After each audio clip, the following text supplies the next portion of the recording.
Bonjour à tous, je suis Seco et le Tech Tech. Aujourd'hui, nous allons parler du savoir-vivre ensemble. Alors pourquoi parler aujourd'hui du savoir-vivre ensemble? Parce que depuis plusieurs années, la presse se fait souvent l'écho de la croissance des incivilités occasionnées par des citoyens. Et quelles sont ces incivilités? Ce sont tous ces actes et comportements qui manifestent l'ignorance ou le rejet des règles élémentaires de la vie sociale.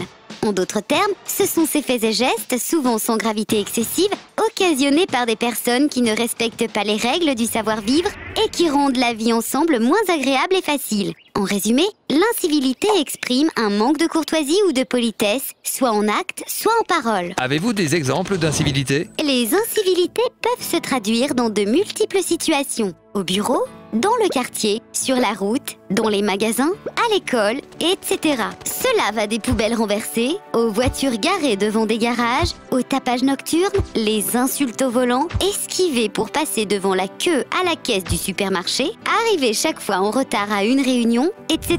Et que faire pour diminuer ces incivilités? Pour diminuer ces incivilités, il faut réapprendre la civilité à la population et surtout aux enfants. C'est quoi la civilité? On peut traduire civilité par savoir-vivre.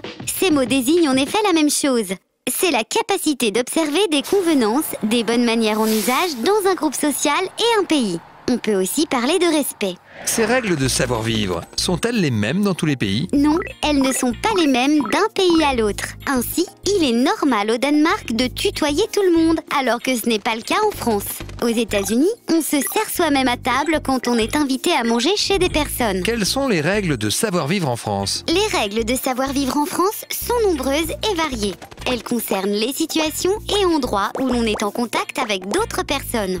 Manquer de savoir-vivre mettra les autres mal à l'aise, les choquera ou leur rendra la vie invivable. Voici quelques exemples de règles pour un meilleur savoir-vivre ensemble. Sortir ses poubelles les jours prévus à cet effet, céder sa place aux personnes âgées et aux femmes enceintes dans les transports en commun, diminuer le volume de la musique le soir, veiller à ce que les toilettes publiques restent propres, respecter les biens des autres. J'espère que vous avez compris ce qu'est le savoir-vivre ensemble et que vous l'appliquerez dans votre vie de tous les jours.